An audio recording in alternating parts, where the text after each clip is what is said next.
Claro, hay intereses, de repente 2 senadores, hay un senador de origen cubano que tiene mucha influencia en Florida, que ese constantemente, ¿no?, defiende estos intereses, ¿no?, de quienes nos ven como si fuésemos colonia, y siempre están en contra. Bueno, declaró ayer, antier, pero son 2 o 3, y aunque sean 100, si no tienen la razón, no. Y México es libre y es soberano. Pero aquí están pruebas, hechos.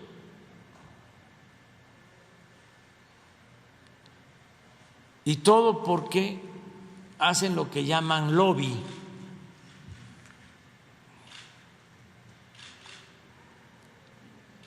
Los que se dedican a los negocios jugosos, al amparo del poder, y antes eran como dueños de México. Es el caso de las empresas españolas. Si ahora no es buena la relación, y a mí me gustaría que hasta nos tardáramos en que se normalizara, para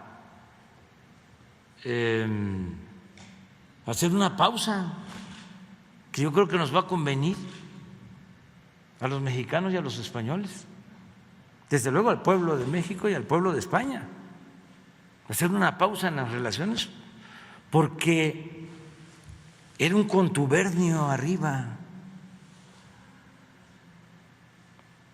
una promiscuidad económica, política, en la cúpula de los gobiernos de México y de España, pero como 3 sexenios seguidos. Y México llevaba la peor parte, nos saqueaban.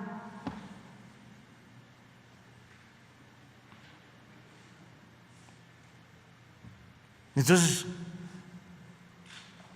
vale más darnos un tiempo, una pausa.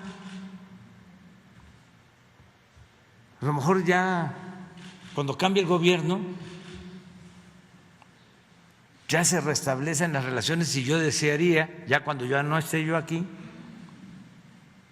de que no fuesen igual como eran antes. Aquí está Octavio, el director de Pemex. Platícales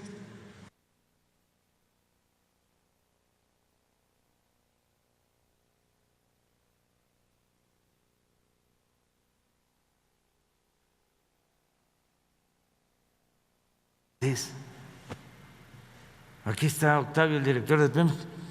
Platícales cómo nos iba con las empresas españolas.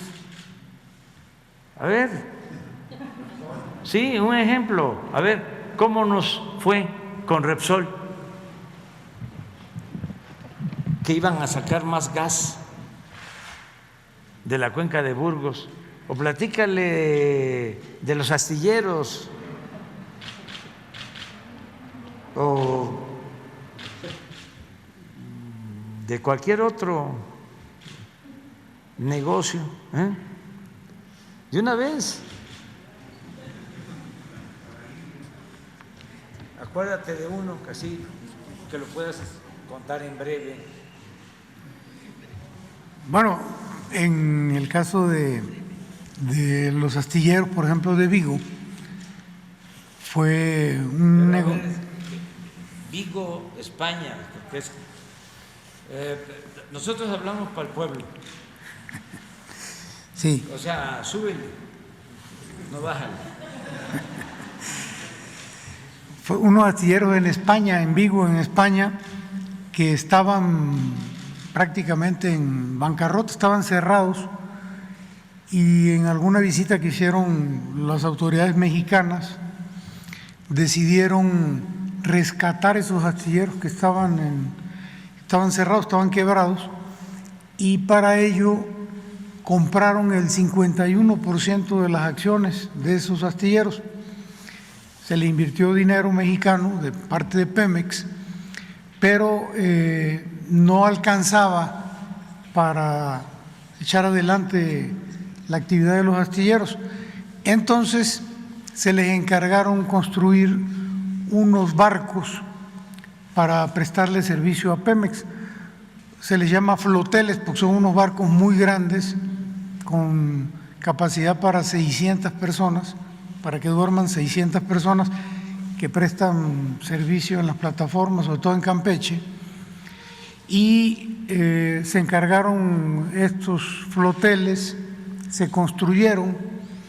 Cuando se terminaron de construir los floteles, resultó que Pemex no los requería, no los necesitaba, se les habían encargado nada más para darles el negocio, para darle viabilidad a los astilleros, y entonces se decide que había que venderlos porque no se requerían. Lo curioso del asunto es de que estos barcos, que habían costado cada uno de ellos alrededor de 80 millones de euros, pues cuando se ofrecieron en el mercado, nadie quería pagar arriba de la mitad de lo que le habían costado a Pemex. Entonces, no solo fue un tema de que se les dio dinero, se les compraron acciones, sino que se les dio un trabajo que se cobró a un sobreprecio, y al final del día la empresa siempre producía pérdidas. Pemex nunca ganó un solo centavo. No solamente fue la compra de acciones, sino una cantidad de dinero que garantizaba los trabajos que hacían los astilleros y que estaba respaldado por Pemex. Y esa negociación en esta administración, presidente, la concluimos, logramos recuperar el precio, el dinero que habíamos invertido en las acciones y lo que teníamos respaldando como garantía los trabajos de esa empresa, pero fue indudablemente un pésimo negocio para Petróleos Mexicanos.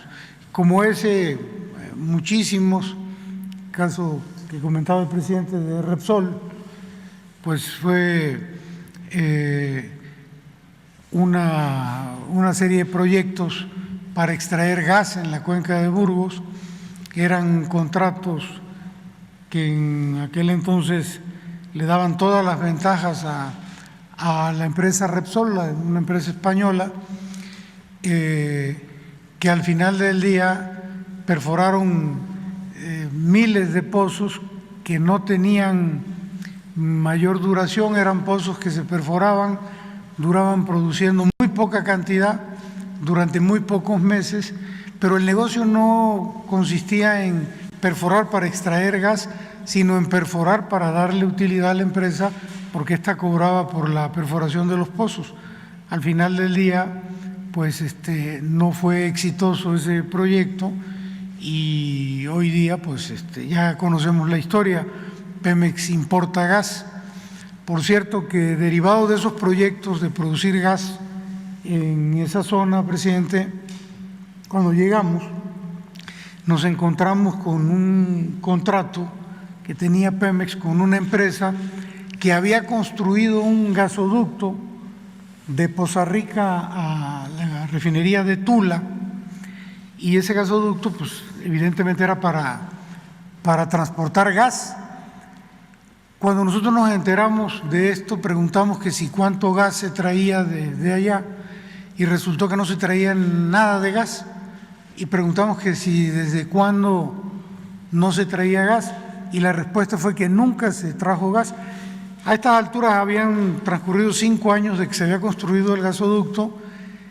Era un pago que se hacía del orden de 4.2 millones de dólares, alrededor de 100 millones de pesos mensuales, que se pagaron durante 5 años por no transportar absolutamente nada. Y esto se hizo en la lógica de que se iba a producir mucho gas en esa zona. Nunca se desarrolló el proyecto, no hubo producción, pero sí se construyó con un privado el ducto y durante 5 años estuvimos pagando esas cantidades. También desde el principio de esta administración el presidente nos dio la instrucción de suspender los pagos, de cancelar ese contrato, y hoy día pues ya no está en vigor. Pero bueno, infinidad de asuntos. Escribe un libro. Bueno, ya es la hora, no nos vamos